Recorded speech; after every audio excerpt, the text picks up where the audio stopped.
Ok, alors bienvenue dans cette nouvelle vidéo qui n'est autre qu'une continuité sur euh, le HTML en profondeur et précisément sur les notions de balises sémantiques et de référencement. Dans les vidéos qui ont précédé, nous avons expliqué de manière brève ce qu'était le référencement. Ok, donc c'était le processus par lequel votre, votre page ou votre site se retrouve en fait indexé, on va le dire comme ça, par les moteurs de recherche, de telle sorte à ce qu'il soit vu parmi les premières recherches. Donc nous avons dit qu'il y avait trois types de référencement. Il y avait le référencement, c'est aussi ce qu'on appelle par le SEO, Search Engine Optimization, optimisation moteur de recherche. Et donc on avait trois techniques de SEO. Il y avait le SEO on page, off page et le technical SEO. Je pense qu'on en a parlé longuement. Et plus tard, nous avons dit également que le référencement s'appuyait, en tout cas, du moins le référencement on page, s'appuyait en fait sur la structure HTML de votre document, donc les balises que vous allez utiliser. D'où nous avons fait intervenir les notions de balises sémantiques. Nous avons vu qu'il y avait des balises sémantiques qui étaient rattachées au texte et des balises sémantiques qui étaient rattachées en fait à la disposition du contenu. Donc plutôt que d'utiliser les divs n'importe comment, on pouvait utiliser ces balises sémantiques là. Donc, nous avons vu c'était le cas de header, nav, main, ainsi de suite. Bref, vous connaissez maintenant. Alors aujourd'hui, nous allons voir un autre élément très essentiel également pour le référencement, la fameuse balise méta. Alors déjà, c'est quoi la balise méta? Je pense que vous devez vous en souvenir, nous l'avons utilisé au tout début, mais sans concrètement voir à quoi ça servait. Alors, une balise méta, en fait c'est pour métadonnées. Ok, une balise méta fournit en fait les métadonnées de votre site. Ok, donc la balise méta fournit ce qu'on appelle par les métadonnées de votre site. Les métadonnées en fait c'est quoi? Alors, les métadonnées,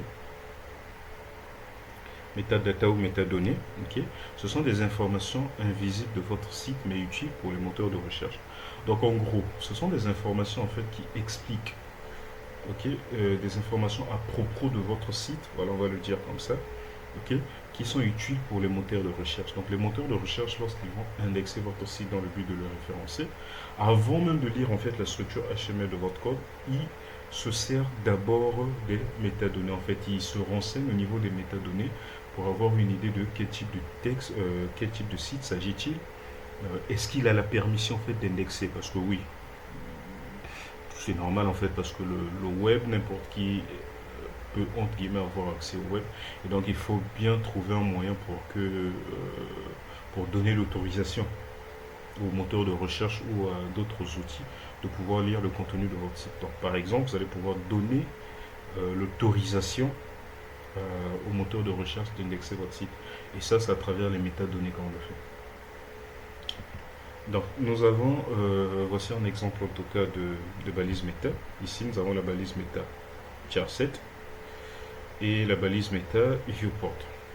Alors le char7, nous l'avons dit que ça permettait de spécifier l'encodage. Alors c'est une balise assez spéciale, okay, c'est une balise méta assez spéciale qui ne respecte pas les mêmes contraintes que les autres balises que nous allons voir un peu plus tard. Donc lui, c'est une balise en fait exceptionnelle. Du moins l'attribut char7 en fait elle est exceptionnelle. Ensuite, nous avons l'attribut, la balise méta avec l'attribut name viewport et le content qui est sur with, device, ainsi de suite. Nous avons dit que ça, c'était très important pour ce qu'on appelle par le responsive design. Le responsive design, c'est le fait qu'un site puisse s'adapter à n'importe quel écran de téléphone, en fait à n'importe quelle taille d'écran, tout type d'écran. Donc vous créez un seul site qui, en fonction de la taille de l'écran, va commencer à adapter son contenu. Et donc ça, pour le faire, il faudrait spécifier la balise méta avec l'attribut name, viewport et le content tel que vous êtes en train de voir. Alors, en dehors de ça, est-ce qu'il existe d'autres balises méta? La réponse est oui, il en existe plusieurs d'ailleurs. Cependant, la balise méta, elle est caractérisée par deux éléments essentiels. Premièrement, l'attribut name et enfin l'attribut content. Les attributs, vous savez ce que c'est. Okay? Donc, la balise méta possède deux attributs nécessaires ou bien importants. Donc, vous avez l'attribut name, okay, et l'attribut content. L'attribut name permet de spécifier le nom de la métadonnée. Par exemple, ici, la métadonnée, c'est viewport. Et enfin, le content permet de spécifier la valeur de la métadonnée. Et donc, dans le cas de la métadonnée viewport, nous avons le content qui est à with égale device with, ainsi de suite. Et donc, vous également, lorsque vous allez définir en fait les métadonnées de votre site, vous allez devoir spécifier l'attribut name et le content. En fonction de la métadonnée que vous allez définir, il y a des métadonnées qui ont, dont les noms sont déjà connus, okay, et dont les valeurs peuvent être personnalisées, mais il y a aussi des métadonnées dont le nom et les valeurs sont déjà connus, et c'est à vous de faire le choix. Ok.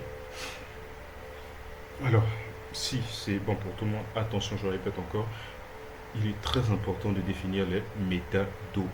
Très, très, très important de définir les métadonnées. Pour le référencement de votre site, pour savoir comment les moteurs de recherche vont indexer votre site, c'est très important de toujours les définir. Et donc ici, nous avons déjà vu deux balises méta que nous pouvons utiliser. Et maintenant, nous allons voir d'autres attributs, ou bien d'autres valeurs que nous pouvons attribuer à la balise méta. Déjà pour commencer, celui que nous connaissons déjà, nous avons méta charset et méta viewport. Je venais de l'expliquer. Donc voici à quoi cela ressemble. Déjà ça, vous n'avez pas trop à vous inquiéter parce que la plupart des éditeurs de texte intelligents ont tendance à insérer ces codes-là. Alors, nous avons meta name author. Ok? Donc, l'attribut name author. Donc, vous insérez une balise méta, vous mettez l'attribut name author, permet de spécifier l'auteur du site, qui a développé le site. Et donc, au niveau du content, vous avez le choix. Vous pouvez mettre soit le nom du développeur, soit le nom de la boîte qui était responsable. Okay? C'est très important. Ça veut simplement dire que désormais, lorsque le moteur de recherche va indexer votre site, si jamais votre nom, vous avez des réseaux sociaux ainsi de suite connus ça et là, okay, il pourra facilement également se référencier votre site. Vous avez l'attribut name author. Alors content, au niveau du content, le name author, ça c'est déjà prédéfini, ok, vous ne le touchez pas. Par contre, au niveau du content, vous pouvez modifier sa valeur. Nous avons Meta Description. Description aussi, c'est déjà connu d'avance, vous ne le touchez pas. Alors, il permet de spécifier une description de votre site. C'est par exemple dire, votre site en fait, il fait quoi? Oui. Dans ce cas, j'ai par exemple spécifié qu'il s'agissait de Light Le Monde, le site web de Light Le Monde. J'aurais pu mettre un site web de réservation, de table, ainsi de suite. Donc, c'est une description de votre site. Attention, vous allez voir que là, c'est une erreur en tout cas. Là, c'est pas un chevron, mais ce sont des codes. Vous voyez, les codes qui sont ici. C'est ce qu'il y a ici. Donc, vous avez Meta Description qui permet d'ajouter une description à votre site. Vous avez Meta Robot. Alors, celui-là, il est un peu spécial. Vous vous souvenez de ce que je vous ai dit, que lorsque les moteurs de recherche indexent votre site, il arrive parfois que vous souhaitez sécuriser certains sites en fait. Vous voyez, imaginez un site qui affiche des données issues du serveur, des données par exemple de l'utilisateur, vous n'allez pas permettre que les moteurs de recherche puissent l'indexer. Et donc, pour pouvoir personnaliser le comportement des moteurs de recherche lorsqu'ils vont arriver au niveau de votre page, vous avez l'attribut name robot. Regardez bien avec S à la fin. Le robot ici fait allusion en fait au moteur de recherche. Donc, comment est-ce que les moteurs de recherche vont donc se comporter lorsqu'ils seront face à votre site?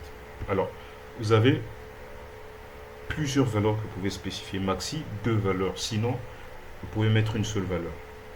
Alors, contrairement aux autres attributs méta que nous venons de voir, ok, ici, les valeurs sont déjà connues et vous en avez 4. Ok, vous avez index, follow, no index, no follow. Donc, dans l'ordre, vous avez comme contenu, vous avez premièrement Que doit faire le moteur de recherche? Est-ce qu'il a le droit de parcourir, de lire le contenu HTML de cette page? Ça, c'est la première valeur que vous allez spécifier. Donc, savoir, est-ce qu'il a le droit de lire, donc je vais revenir un peu en arrière, est-ce qu'il a le droit de lire le contenu HTML de votre page? Donc ça, c'est la première valeur que vous spécifiez ici, dans content. Vous avez le choix soit index, soit non index. Index, ça veut dire oui, il peut lire le contenu HTML. Non index, c'est pour dire non, tu ne lis pas. Ensuite, vous pouvez mettre une virgule et spécifier une deuxième valeur. La deuxième valeur, c'est pour dire, lorsque je veux rencontrer un lien hypertexte, qu'est-ce que je dois faire? Ou plutôt le moteur de recherche, qu'est-ce qu'il doit faire? Vous voyez, imaginez que j'ai un lien hypertexte quelque part ici qui pointe vers une autre page. Donc, la deuxième valeur que vous spécifiez permet donc de dire au moteur de recherche, si tu croises un lien hypertexte, bah, tu peux aller feuilleter aussi, interpréter en fait le contenu HTML de cette page-là. Et donc pour ça, vous avez deux valeurs, soit vous avez follow ou no follow. Et donc, vous l'avez compris, dans le content de l'attribut name robot, vous allez spécifier deux valeurs. Premièrement, est-ce que la page ou bien le moteur de recherche a le droit de lire le contenu HTML de ma page? Vous avez deux cas. Index, c'est pour dire oui, tu peux indexer. No index, c'est pour dire non. Virgule. La deuxième valeur, c'est pour dire si jamais il croise un autre lien hypertexte, est-ce qu'il doit suivre ce lien-là aussi pour aller interpréter son code ou non? Et pour ça également, vous avez deux valeurs, follow ou non follow. Alors, voilà un peu ce que je pouvais dire sur les balises méta. Alors, il existe d'autres valeurs, on va dire, d'autres valeurs possibles pour l'attribut name et content de la balise méta. En tout cas, il y en a beaucoup. Mais pour l'instant, les 4 ou les 3, je ne sais pas combien que je vous ai montré là, sont les plus utilisés, les plus obligatoires. Les autres sont utilisés un peu rarement. Mais je pourrais vous fournir un peu plus tard une liste, en tout cas, des différents attributs name et content de la balise méta. Voilà, donc ce sera tout pour cette vidéo. Dans la prochaine vidéo, je vais vous parler de l'Open Graph Protocol.